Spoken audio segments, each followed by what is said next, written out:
Hello everyone, welcome to my channel. ఈరోజు video ఏంటంటే నేనైతే 4 రకాల పప్పులతో పప్పు గారెలు అయితే చేశాను.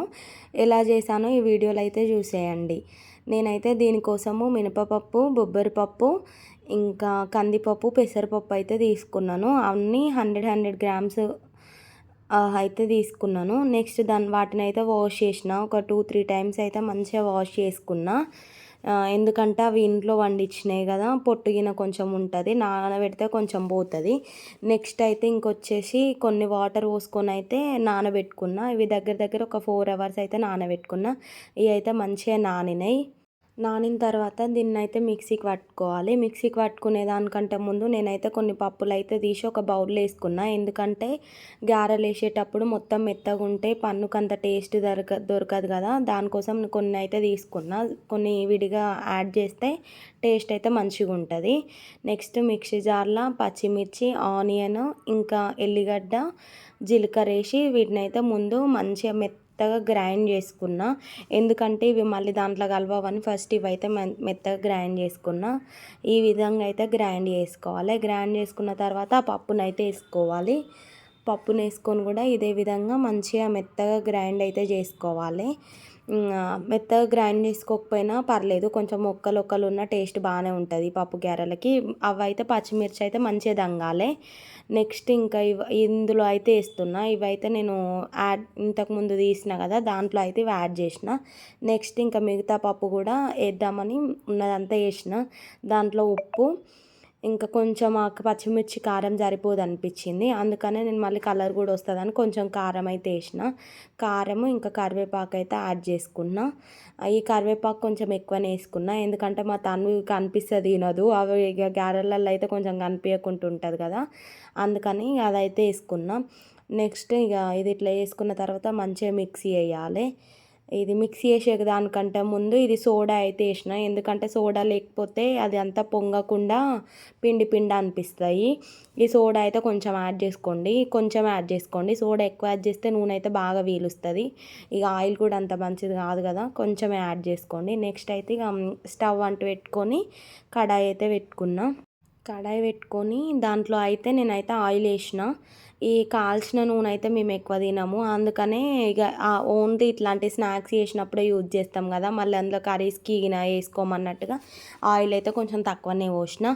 ఫస్ట్ అయితే ఆయిల్ వేడెక్కలేదా అని చూడడానికి కొంచెం అయితే పిండి వేసి చూసిన. మంచిగానే వేడైంది. ఇక వేడైంది అనేసి తీసి ఇక మళ్ళీ చిన్నగా ఇవి నార్మల్గా అయితే అవి కొంచెం లూజ్ అయింది. బియ్యం పిండి కలపాలి కానీ టేస్ట్ బాగా వస్తుందో రాదో అని నేనైతే ఇక అవి ఏం కలపలేదు. ఇవి అయితే ఇట్లా నార్మల్గా చేతుల మీదనే ఒత్తేసిన. బాగానే వచ్చినాయి, పర్లేదు. టేస్ట్ కూడా మంచిగానే ఉంటాయి ఇట్లా వేసుకున్నా కూడా. కాకపోతే కొంచెం లూజ్ అయితే మీరు పిండి కలిపితే కలుపుకోవచ్చు. వరి పిండి అయినా కలుపుకోవచ్చు, లేదంటే గోధుమ రవ్వ, గోధుమ పిండి ఏదైనా కలుపుకోవచ్చు. కొంచెం గట్టిగా వస్తే కూడా క్రిస్పీగా ఉంటాయి. ఇట్లా అయితే కొంచెం మెత్తగా ఉన్నాయి, ఎందుకంటే ఇక మా తన్వి గట్టిగా ఎక్కువ తినదు అన్నట్టుగా నేను ఆమె గురించి ఆలోచించి బియ్యం పిండి అయితే ఏమో యాడ్ చేయలేదు. ఇక ఇట్లా మంచిగా డీప్ ఫ్రై అయితే చేసుకున్నా. ఇక ఈ విధంగా వీడియోలో చూపించిన విధంగా అయితే మంచిగా ఫ్రై చేసుకోండి. అటు ఇటు కాల్చుకోవాలి. ఇంత మంచిగా కాల్చుకుంటేనే అది మంచిగా ఉంటుంది. గ్యాస్ ఎక్కువ పెట్టి ఒకేసారి మంచిగా కలర్ అయితే వస్తాయి కానీ లోపల అయితే ఉడకదు. మీడియం ఫ్లేమ్లో పెట్టి చాలాసేపు కాల్చుకుంటేనే ఏవైనా టేస్ట్ బాగా వస్తాయి. ఒకసారి మీరు కూడా ట్రై చేయండి. ఇవైతే మంచిగా కాలినట్టే మంచిగా తీయాలి. ఈ విధంగా కాల్చుకున్న తర్వాత ఇక ఇవన్నీ అయితే నేను తీసేసుకున్నా. ఇక మిగతావన్నీ ఇట్లనే వేసిన.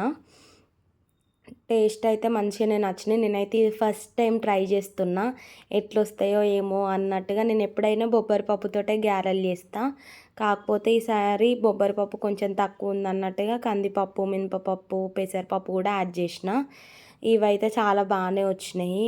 మంచిగా టేస్ట్ కూడా మంచిగా ఉన్నాయి. ఇది కూడా ఒక వెరైటీ డిఫరెంట్ టేస్ట్ లాగా అనిపించింది. తప్పకుండా మీరు కూడా ట్రై చేయండి. ఖచ్చితంగా మీకైతే నచ్చుతాయి. ఇదైతే ఆయిల్ అయితే కొంచెం కూడా విలువలేదు. ఒకసారి మీరు గమనించినట్టయితే ఫస్ట్ ఎంత ఆయిల్ ఉందో ఇప్పుడు కూడా అదే అంతే ఆయిల్ ఉంది. ఆయిల్ కూడా తక్కువ పీల్చుకుంది. బొబ్బరి పప్పు గారెలకైతే కొంచెం ఎక్కువనే పీలుస్తుంది. మరి ఎందుకో ఇవి 4 టైప్స్ ఆఫ్ కలిపిన కాబట్టి పీలవలేదో నాకైతే అర్థం కాలేదు. ఇక అప్పుడప్పుడు పడనప్పుడు కొంచెం వాటర్ అద్దుకొని ఇదైతే వేయాలి. అట్లాంటప్పుడు గారె అయితే జారుతుంది.